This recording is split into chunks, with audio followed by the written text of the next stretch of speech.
আওয়ামী লীগের ৭৫তম প্রতিষ্ঠা বার্ষিকীতে বঙ্গবন্ধুর প্রতিকৃতিতে ফুল দিয়ে শ্রদ্ধা জানালেন শেখ হাসিনা। বর্ণচূড়া বিএনপির নেতৃত্বে সাম্প্রদায়িক অপশক্তি প্রতিহত করাই চ্যালেঞ্জ, ধানমন্ডিতে বললেন ওবায়দুল কাদের। পরিবার সহ দেশ ছাড়ার গুঞ্জন রাজস্ব কর্মকর্তা মতিউরের, ক্ষমতার কাছাকাছি থাকতে কখনো আওয়ামী লীগ কখনো বিএনপিতে জড়ায় পরিবার। দেশের উত্তর ও পূর্বাঞ্চলে নামছে বন্যার পানি, বাড়ছে ভোগান্তি। ২৫ জুনের পর সারা দেশে ফের বৃষ্টির পূর্বাভাস। এবং ৫০ রানে ভারতের কাছে হারল বাংলাদেশ, বিশ্বকাপে সেমির স্বপ্ন ভাঙল টাইগারদের। শান্ত সিদ্ধান্ত নিয়ে প্রশ্ন তুললেন সাকিব। দেখছিলেন শিরোনাম সংবাদ সকালে, সঙ্গে আছি আমি লিনি আফরোজ।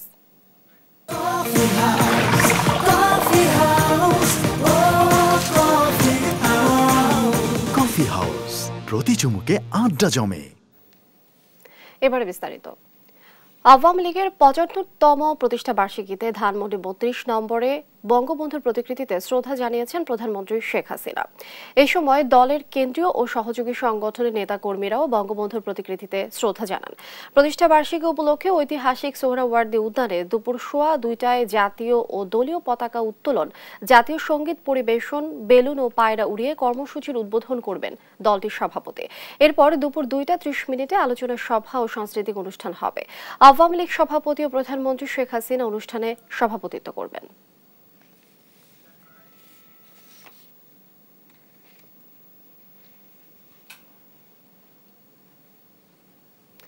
বর্ণচোড়া বিএনপির নেতৃত্বে সাম্প্রদায়িক অপশক্তিকে প্রতিহত করে মুক্তিযুদ্ধের বিজয় সুসংহত করাই প্রতিষ্ঠা বার্ষিকীর চ্যালেঞ্জ, বললেন আওয়ামী লীগের সাধারণ সম্পাদক ওবায়দুল কাদের। তিনি আরো বলেন, বঙ্গবন্ধু হত্যার মধ্য দিয়ে স্বাধীনতার চেতনা নষ্ট হয়েছে। জিয়াউর রহমান, খালেদা জিয়া ও এরশাদ ২১ বছরে মুক্তিযুদ্ধের চেতনা নির্বাসনে পাঠিয়েছিল। সকালে আওয়ামী লীগের ৭৫তম প্রতিষ্ঠা বার্ষিকী উপলক্ষে ধানমন্ডি ৩২ নম্বরে বঙ্গবন্ধু শেখ মুজিবুর রহমানের প্রতিকৃতিতে শ্রদ্ধা নিবেদন শেষে তিনি এসব কথা বলেন।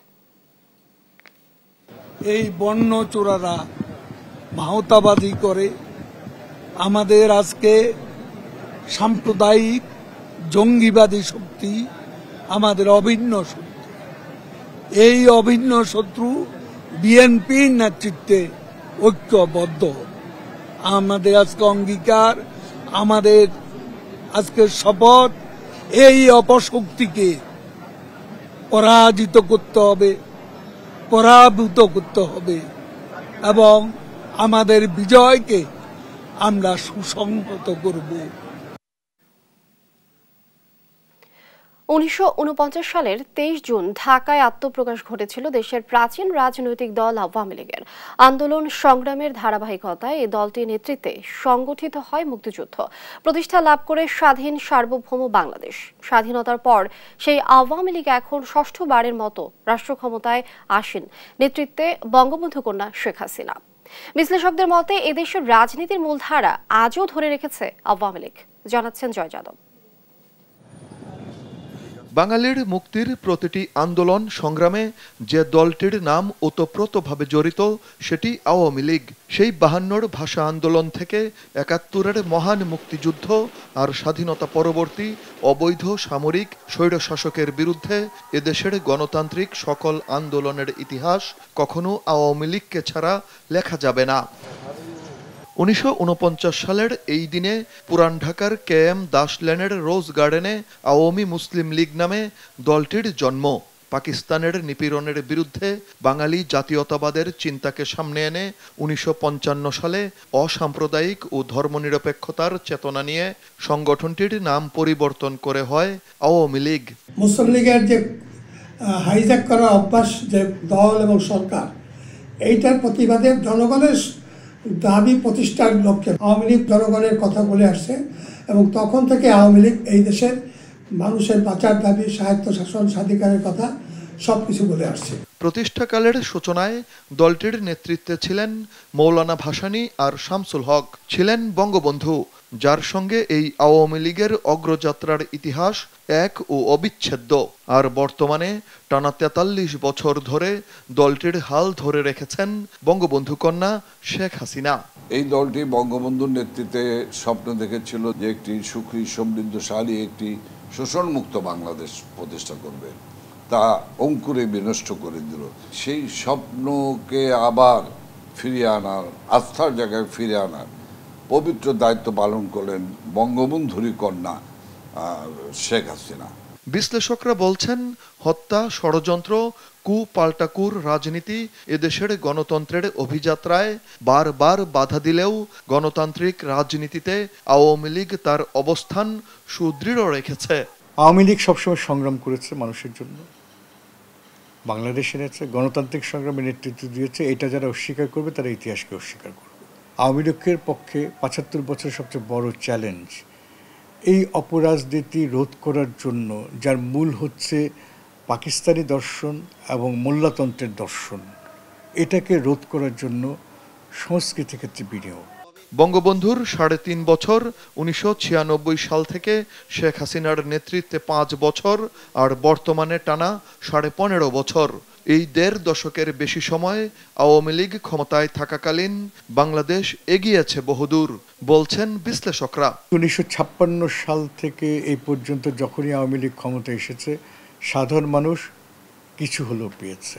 জয় যাদব, দেশ টিভি, ঢাকা। মুক্তিযুদ্ধের নেতৃত্ব দানকারী দল বাংলাদেশ আওয়ামী লীগ বছর তার প্লাটিনাম জুবলি উদযাপন করছে।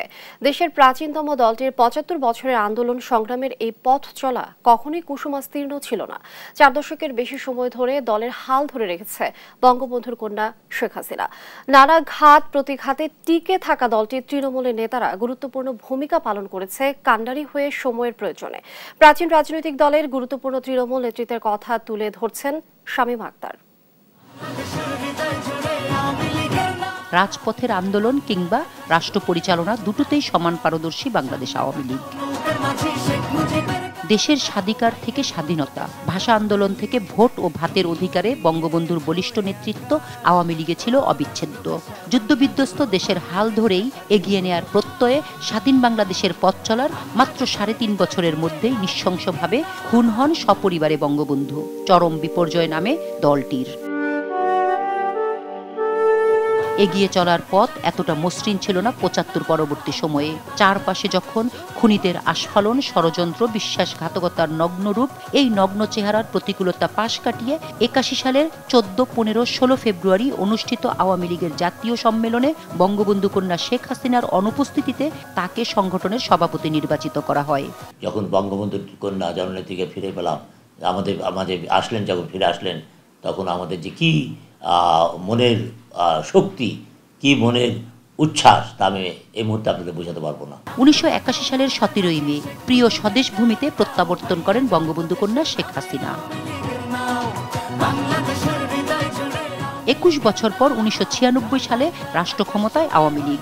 ২০০১ সালে আবারও বিপর্যয় নামে। ২০০১ থেকে ২০০৬ সালকে আয়ামে জাহিলিয়াত নামে আখ্যায়িত করে দলটি। এ সময় ৭১-এর ঘাতক দালালরা রাষ্ট্র ক্ষমতায়, সারা দেশে নেতাকর্মীদের উপর চালায় জুলুম নির্যাতন। সে সময় প্রায় ৫,০০০ ঘটনা ঘটে সারা দেশে। এক দিন ৮-১০ হাজার নেতাকর্মীকে গ্রেফতার করা হয়। ৪ দলীয় জোট সরকারের জুলুম নির্যাতনে নিগৃহীত আওয়ামী লীগ দলকে নেতৃত্ব শূন্য করতে আসে ভয়াবহ আঘাত ২০০৪ সালের ২১ আগস্ট।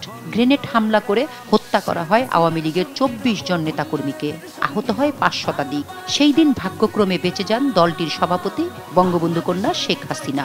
তারা বিভিন্ন সময় এত অত্যাচার করেছে যে আমরা ওখানে টিকব এরকম অবস্থা তারা তৈরি করেনি। পরের 5টি বছর ছিল বিভীষিকাময় 5টি বছর। ২০০১ থেকে ২০০৬-এর বিএনপি, খালেদা জিয়া এবং বিএনপি জোট চক্রের যে ছিল, বিএনপি জামাতের জোট চক্রের যে দেশ দুঃশাসন, হত্যা, নির্যাতন, ধর্ষণ, খুন।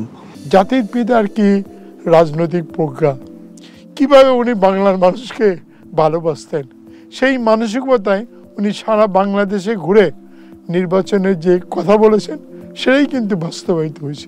বাংলাদেশ আওয়ামী লীগের যাত্রার সময়কালে আওয়ামী মুসলিম লীগ নাম ধারণ করে ১৯৪৯ সালের ২৩ জুন পুরান ঢাকার রোজ গার্ডেন থেকে শুরু। সভাপতি মাওলানা হামিদ খান ভাসানী, প্রথম কমিটিতেই যুগ্ম সাধারণ সম্পাদক হিসেবে বঙ্গবন্ধুর পথ চলা। ১৯৫৫ সালের ২৩ ও ২৪ অক্টোবরে আওয়ামী মুসলিম লীগের কাউন্সিলে মুসলিম লীগ অংশটি নাম থেকে বাদ পড়ে, হয় আওয়ামী লীগ। যোগ্য নেতৃত্ব আর অদম্য সাহসের কারণেই বঙ্গবন্ধু দলের প্রাণপুরুষে পরিণত হতে সময় লাগেনি, যার বলিষ্ঠ নেতৃত্বে আসে স্বাধীনতা। রক্ত যখন দিয়েছি, রক্ত আরো দেব, এদেশের মানুষকে মুক্ত করে ছাড়বো ইনশাআল্লাহ। বিগত 4 দশক ধরে নৌকার হাল বঙ্গবন্ধু কন্যা শেখ হাসিনার হাতে, আর রাষ্ট্র ক্ষমতার টানা 4র্থ মেয়াদে। আওয়ামী লীগের 75 বছরের আন্দোলন সংগ্রামের এই পথ চলা কুসুমাস্তীর্ণ ছিল না, ছিল কণ্টকাকীর্ণ ও বিপদসংকুল। গণমানুষের মুক্তির লক্ষ্যে প্রথম বঙ্গবন্ধু এবং তার অবর্তমানে তারই সুযোগ্য কন্যা শেখ হাসিনা নেতৃত্বের নীতি ও আদর্শ অবিচল।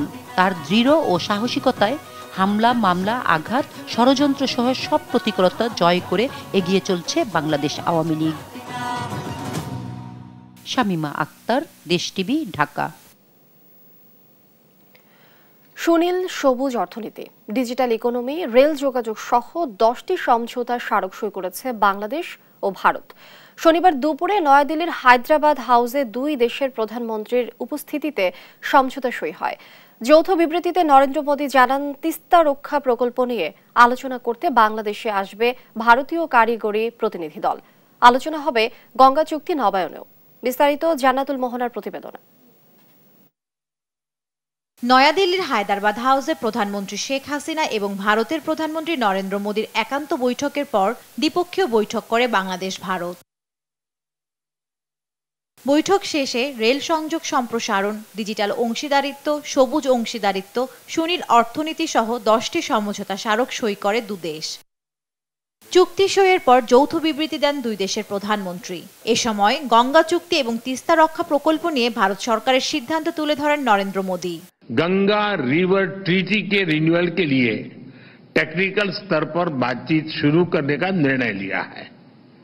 बांग्लादेश में तिस्ता नदी के संरक्षण एवं प्रबंधन पर बातचीत के लिए शीघ्र ही एक टेक्निकल टीम বাংলাদেশ का दौरा करेगी। সিরাজগঞ্জে কন্টেইনার ডিপো নির্মাণে সহায়তার কথা জানিয়ে তিনি বলেন, যোগাযোগ, বাণিজ্য এবং সমন্বয়কে গুরুত্ব দিচ্ছে ভারত বাংলাদেশ। সীমান্তে শান্তি নিশ্চিতের আশ্বাসও দেন মোদী। काउंटर टेररिज्म, कट्टरवाद और बॉर्डर के शांतिपूर्ण प्रबंधन पर अपनी सहभागिता को मजबूत करने का निश्चय किया है। যোগাযোগ ও আর্থসামাজিক উন্নয়নে সহযোগিতার জন্য ভারতের প্রধানমন্ত্রীকে ধন্যবাদ জানান প্রধানমন্ত্রী শেখ হাসিনা। আমাদের 2 দেশের বন্ধুত্বপূর্ণ সম্পর্ক রেখে আমাদের কর্মপদ্ধতি নির্দিষ্ট করে আমরা যদি এগিয়ে যাই, অবশ্যই এই সুনির্দিষ্ট লক্ষ্য আমরা অর্জন করতে সক্ষম হব। টেকসই ভবিষ্যৎ নিশ্চিতে 2 দেশের অভিন্ন অবস্থানের কথাও জানান তিনি। ডিজিটাল অংশীদারিত্ব, We agreed to have a shared vision for digital partnership and green partnership for a sustainable future. এসব 2টি সমন্বিত রূপকল্পকে সামনে রেখে কাজ করতে আমরা 2 পক্ষই সম্মত হয়েছি। বন্ধুত্বপূর্ণ সম্পর্ক এগিয়ে নিতে নরেন্দ্র মোদীকে বাংলাদেশ সফরের আমন্ত্রণ জানান প্রধানমন্ত্রী শেখ হাসিনা। জান্নাতুল মোহনা, দেশ টিভি, ঢাকা। পরিবার সহ আত্মগোপনে ছাগল কাণ্ডে আলোচনায় আসা 1000 কোটি টাকার মালিক রাজস্ব কর্মকর্তা মতিউর রহমান। গুঞ্জন উঠেছে বিদেশে পালিয়েছেন তারা। ছাগল কিনে দ্বিতীয় স্ত্রীর সন্তান ইফাদ আলোচনার জন্ম দিলেও অঢেল সম্পদের মালিক প্রথম স্ত্রী ও তার সন্তানরাও। আর মতিউর রহমান রাষ্ট্রায়ত্ত ব্যাংকের পরিচালক বলেও প্রমাণ মিলেছে দেশ টিভির অনুসন্ধানে। M A আজিমের report. অসংখ্য গাড়ি, বাড়ি, শিল্প কারখানা আর রিসোর্ট পার্কই নয়, দেশের রাষ্ট্রায়ত্ত ব্যাংকের পরিচালকও হয়েছেন ছাগলকাণ্ডে আলোচনায় আসা রাজস্ব কর্মকর্তা মতিউর রহমান। সোনালী ব্যাংকের ডিরেক্টরস বোর্ডে মিলেছে তার নাম। এসব বিষয়ে কথা বলতে মতিউর রহমানকে খুঁজে পাওয়া যায়নি তার ঢাকা এবং ঢাকার বাইরের বাড়িতে। রাজধানীর ধানমন্ডির বাড়ির ম্যানেজার জানান, পরিবার সহ বাড়ি ছেড়েছেন তিনি। গুঞ্জন আছে বিদেশে পালিয়েছেন তারা। আর কবে আসবে এর কোনো গ্যারান্টি নেই। আদৌ আসবে কিনা 2-4 বছরের ভিতরে একটা সিচুয়েশন। বাসা থেকে কি মালামাল নিয়ে গেছে না মালামাল সব? ওদের বাসা আছে অনেকগুলো, মালামাল নেয় না ওরা। প্রত্যেকটা বাসায় ওদের করা, ফুলফিল করা, ওরা যে কোনো জায়গায় যে ওরা করতে পারে। অবশ্য প্রথমে আলোচনায় আসা ছাগলকাণ্ডের জন্মদাতা দ্বিতীয় স্ত্রীর সন্তান ইফাদের থেকেও কয়েক গুণ বেশি সম্পদের মালিক প্রথম স্ত্রী লায়লা কানিজ লাকির 2 সন্তান তৌফিকুর রহমান অর্ণব ও ফারজানা রহমান ইপসিতা। দেশের ডজন খানেক কোম্পানি আর বাড়ি গাড়ি নয়, কানাডায় ইপসিতা চড়েন কোটি টাকার বিলাসী গাড়িতে, থাকেন বিলাসবহুল বাড়িতেও। দেশ টেলিভিশনের হাতে আসা এক অডিও ক্লিপে দেখা যায় মতিউরের প্রথম স্ত্রী খারাপ মন্তব্য করছেন সাংবাদিক ও আইনজীবীদের নিয়ে। সারা বিশ্বে উকিল আর সাংবাদিক অনেক সস্তায় পাওয়া যায়, উকিলও পাওয়া যায়, যে কোনো কিছু লেখলে ফেসবুক লেখে কত লাইন কত কিছু সাংবাদিক আছে এটা করে, এবং উকিল এরকম পাওয়া যায় উল্টা পাল্টা কাজ করে। আর এই জন্য আমরা একটু ভোগান্তির শিকার হই। এদিকে এক অডিও বার্তায় নিজে অনুতপ্ত বলে জানিয়েছেন মুশফিকুর রহমান ইফাত। কথাটা বলেছে দেখে আমার করতে বাধ্য হয়েছি। এটার জন্য আমার ফ্যামিলি বলবো শুধুমাত্র ওনার একটি কথায় আমার একটি কাজ করার জন্য আজকে আমার এই দিনগুলো দেখতে হচ্ছে। অল্প বয়সে গাড়ি বাড়ি বা কোম্পানির মালিক হওয়া সন্তানদের আয়ের উৎস খুঁজে দুর্নীতিগ্রস্ত কর্মকর্তাদের আইনের আওতায় আনার পরামর্শ দিয়েছে ট্রান্সপারেন্সি ইন্টারন্যাশনাল বাংলাদেশ টিআইবি। তার কোনো এমন কোনো সুনির্দিষ্ট আইনি আয়ের সূত্র নেই যার মাধ্যমে এত বিশাল সম্পদের অর্থের বিনিময়ে তিনি কোরবানির জন্য ব্যয় করতে পারেন। অর্থাৎ এইখানে একটা অবৈধ সম্পদের একটা বিকাশের একটা দৃষ্টান্ত আছে এবং এটা সূত্রটা অনুসন্ধান করতে হবে, যেটা হচ্ছে যে কোত্থেকে আসলো সেটা অনুসন্ধান করে যার মাধ্যমে এই অর্থটা তার হাতে এসছে, ব্যয় করতে পেরেছেন এবং সেটাকে আবার প্রচার করতে পেরেছেন, তাদেরকে জবাবদিহিতার আনতে হবে, সেটা ছাড়া কোনো বিকল্প কিন্তু নেই। এখন পর্যন্ত মতিউর রহমানের বিরুদ্ধে বিপুল অবৈধ সম্পদ অর্জনের একাধিক অভিযোগ জমা পড়েছে দুর্নীতি দমন কমিশন দুদকে। তা নিয়ে ইতোমধ্যেই মাঠে নেমেছে কর্মকর্তারা। এম এ আজিম, দেশ টিভি, ঢাকা। যখন যে দল ক্ষমতা থাকে তখন সে দলের সঙ্গে ভালো সম্পর্ক রেখে নিজের আখের গোছায় আলোচিত কর কর্মকর্তা ডক্টর মতিউর রহমানের পরিবার। এমনটা জানিয়েছে মতিউরের নিজ বাড়ি বরিশালের মুলাদি এলাকার কাজিরচর ইউনিয়নের সাধারণ মানুষ। ক্ষমতার কাছাকাছি থাকতে কখনো আওয়ামী লীগে আবার কখনো বিএনপির সঙ্গে জড়িয়েছেন মতিউরের বাবা এবং ভাইরা। শাইন সুমনের তোলা ছবিতে শফিক মুর্শির রিপোর্ট। পেছনে যে রাস্তা আছে সেটি দিয়ে কিছু দূর গেলেই ছাগলকাণ্ডের আলোচিত সরকারি কর্মকর্তা ডক্টর মতিউর রহমানের বাড়ি। তাকে নিয়ে এখন এলাকায় আলোচনা তুঙ্গে। ডক্টর মতিউর রহমানকে এলাকাবাসী চেনে পিন্টু হাওলাদার নামে। তার স্কুল শিক্ষক বাবা আব্দুল হাকিম হাওলাদার ছিলেন স্থানীয় রাজনীতির পরিচিত মুখ। বিভিন্ন আমলে ক্ষমতায় থাকা সরকারি দলের ঘনিষ্ঠ হওয়ায় উপজেলা জুড়ে দাপুটে অবস্থানে রয়েছে এই হাওলাদার পরিবার।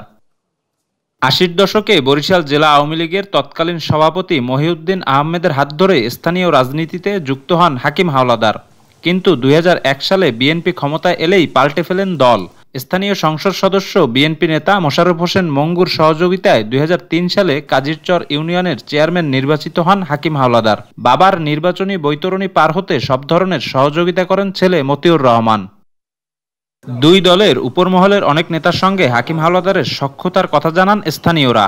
আব্দুল হাকিম হাওলাদার ফখরুদ্দিন আমলে তো আর ভোট হয় না, এই কারণে একটানা 9 বছর চেয়ারম্যান করছেন।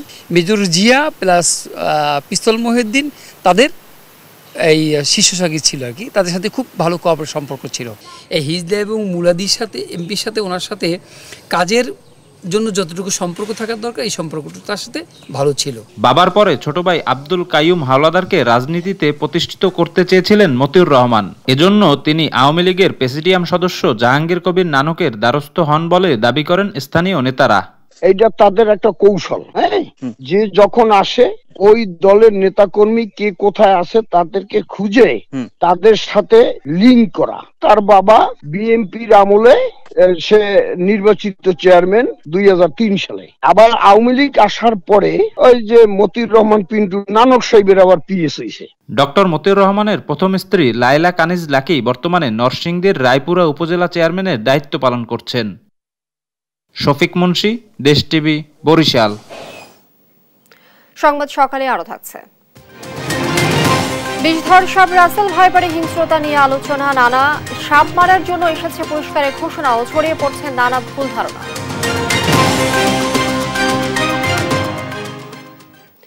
বৃষ্টি না হওয়ায় কিছুটা উন্নতি হচ্ছে সুনামগঞ্জ, সিলেট, হবিগঞ্জের বন্যা পরিস্থিতি। তবে এখনো পানিবন্দী নিম্নাঞ্চলের বাসিন্দারা, ডুবে আছে গ্রামীণ সড়ক।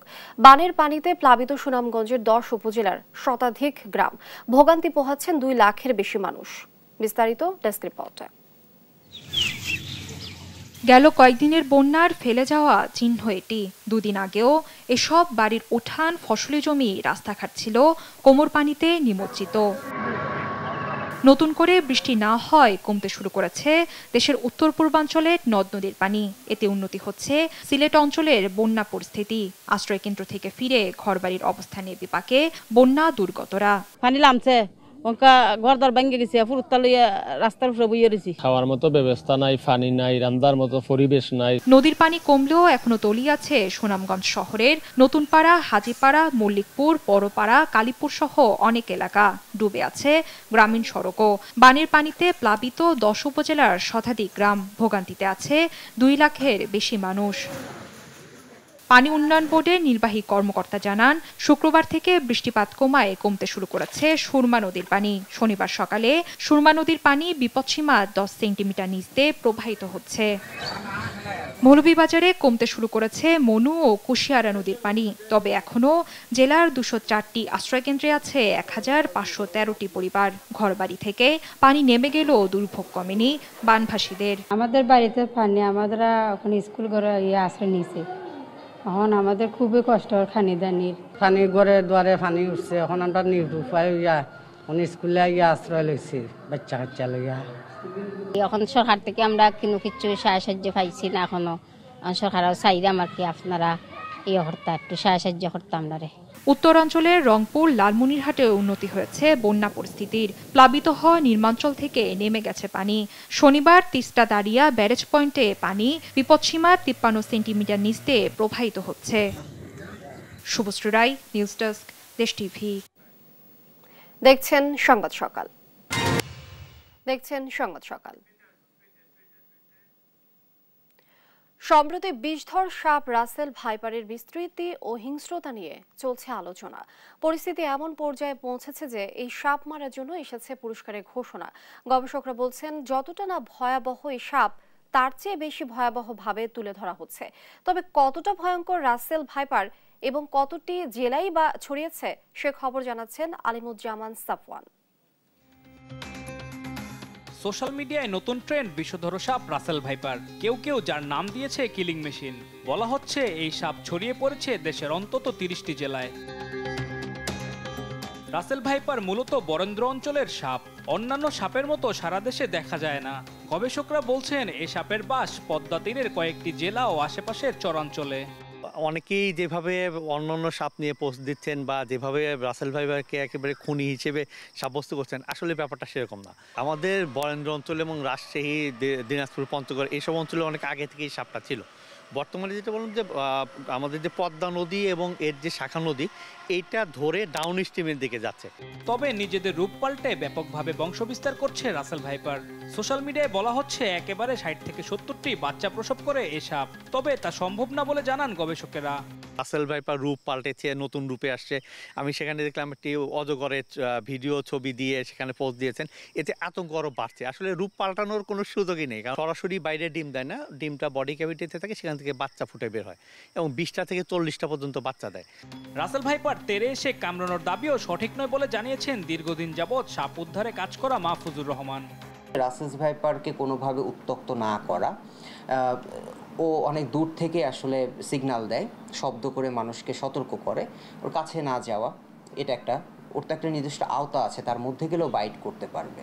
একটু সতর্ক হলেই বিষধর ওই সাপের কামড় থেকে বাঁচা সম্ভব বলে জানান তিনি।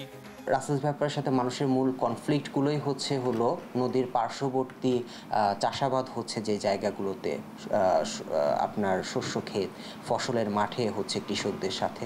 মাঠে নামার আগে তারা একটা গামবুট ব্যবহার করতে পারে। গামবুট ব্যবহার করলে, কারণ রাসেল ভাইপারের অধিকাংশ বাইটই কিন্তু খেয়াল করে দেখবেন পায়ে হচ্ছে, বা অন্যান্য সাপেরও সেটাই হয়ে থাকে। বন বিভাগ বলছে অন্যান্য সাপের মতোই এর অ্যান্টিভেনম রয়েছে। আক্রান্ত ব্যক্তিকে দ্রুত হাসপাতালে নেওয়া হলে তাকে বাঁচানো সম্ভব। কোনো অ্যান্টিভেনম নেই এই কথাটিও সঠিক নয়। অ্যান্টিভেনম রয়েছে এবং এই সাপে কাটলে অবশ্যই মেডিকেলে বা ইয়েতে যেখানে অ্যান্টিভেনম আছে সেই হাসপাতালে স্থানান্তর করতে হবে। ওঝা বদ্যি ঝাড়ফুঁক নিয়ে যেন কখনোই সময় নষ্ট না করে। নানা গুজবের কারণে মারা পড়া এখন বিপন্ন প্রজাতির সাপ রাসেল ভাইপার। এতে পরিবেশের ভারসাম্য নষ্ট হচ্ছে বলে জানান বন কর্মকর্তা। সাপ দেখলেই মেরে ফেলা বা এটাকে করার একটা মানে খুব বেশি একটা প্রবণতা লক্ষ্য করা যাচ্ছে, যেটি কিন্তু আমরা বলবো যে প্রকৃতির জন্য ভীষণ ভাবে ক্ষতিকর হবে। গুজবে কান না দিয়ে সবাইকে সতর্ক থাকার পরামর্শ দিয়েছে সরকার। আলিমুজ্জামান সাফওয়ান, দেশ টিভি, ঢাকা। সংবাদ সকালে আরো যা থাকছে। বর্বরতার সীমা ছাড়ালো ইসরায়েল, জিপের সামনে রক্তাক্ত ফিলিস্তিনিকে বেঁধে নেয়ার ছবি ভাইরাল। আল শাতি ও আল তুফায় হামলায় নিহত 43। দর্শক, ফেরিঘাটে ভাঙন নিয়ে বিস্তারিত জানাতে রাজবাড়ী থেকে সরাসরি যুক্ত হচ্ছেন সহকর্মী শফিউল ইসলাম মেহেদি যুক্ত হচ্ছেন। মেহেদি, আপনি জানাবেন যে ফেরিঘাটের এখন কি অবস্থা দেখছেন, কি পরিস্থিতি, সব মিলিয়ে আমাদেরকে জানাবেন বিস্তারিত।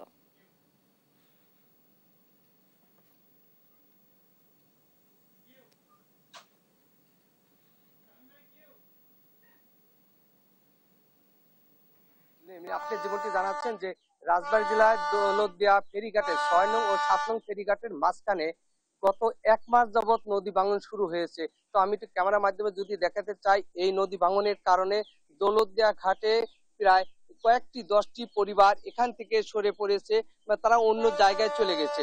পাশাপাশি এখনো অনেক পরিবার নদী গর্ভে যাওয়ার আশঙ্কায় রয়েছে।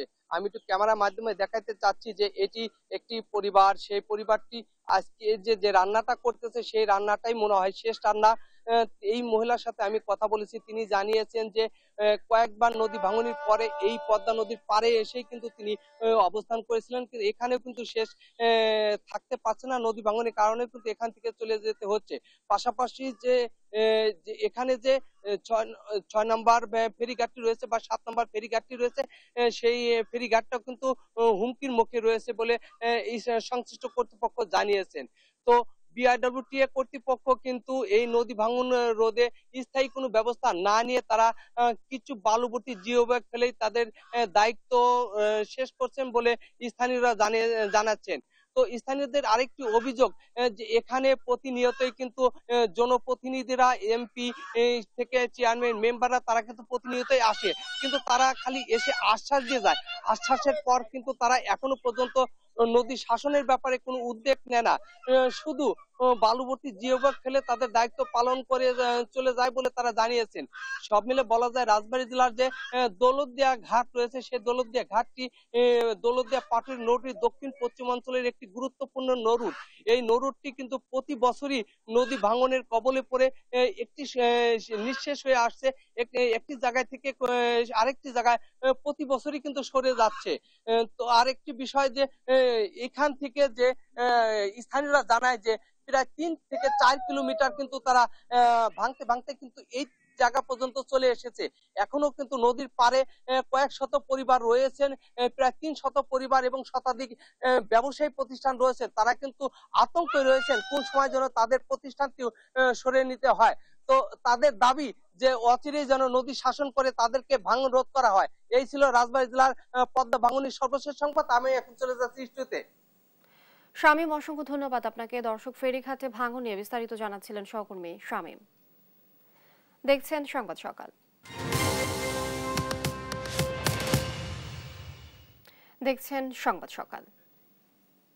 আন্তর্জাতিক প্রসঙ্গ।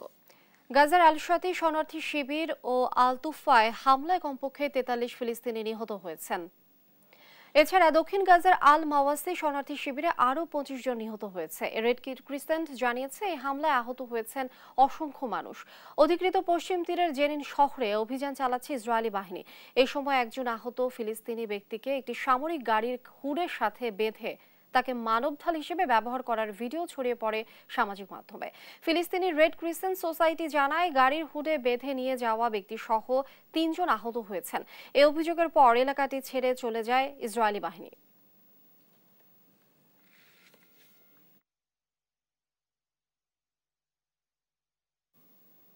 দেখছেন সংবাদ সকাল।